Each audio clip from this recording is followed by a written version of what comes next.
மினல் ஹௌஃப் வல் ஜூ'. பசியை கொண்டு நாம் சோதனை கொடுப்போம். எல்லா நேரத்திலும் உணவு கிடைக்காது. சில நேரங்கள்ல பசியோடு இருப்போம், பட்டினியோடு இருப்போம். பாலஸ்தீன மக்கள் அல்லாஹ் என்ன செஞ்சா? அந்த பசியால பட்டினியால அல்லாஹ் அவர்களை சோதிச்சா.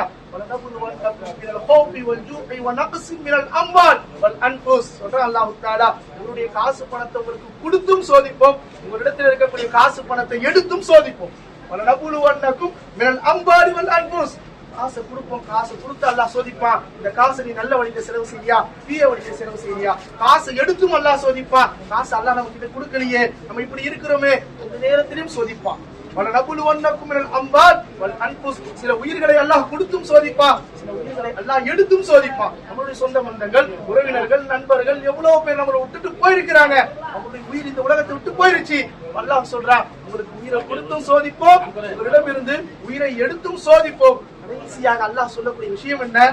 அம்வாலிவல் அன்ஃபுஸி வத்தமராத் வபஷ்ஷிரிஸ் ஸாபிரீன். யார் அந்த நேரத்தில் பொறுமையை கடைபிடிக்கிறார்களோ, யார் அந்த நேரத்தில் சபரை கடைபிடிக்கிறார்களோ, அல்லாஹ் தஆலா அவர்களுக்கு தான் மறுமையில் உயர்ந்த அந்தஸ்தை ஏற்படுத்தி இருக்கிறார். அவர்களுக்கு தான் அல்லாஹ் மறுமையில் உயர்ந்த கண்ணியத்தை ஏற்படுத்தி தந்திருக்கிறார். வபஷ்ஷிரிஸ் ஸாபிரீன். பொறுமையாளர்களோடு அல்லாஹ்வும் நசீரா கூடவே இருக்கிறான் என்ற விஷயத்தை அல்லாஹ் தஆலா மிக தெளிவான முறையில் குர்ஆன் ஷரீஃப்ல சொல்லியிருக்காங்க.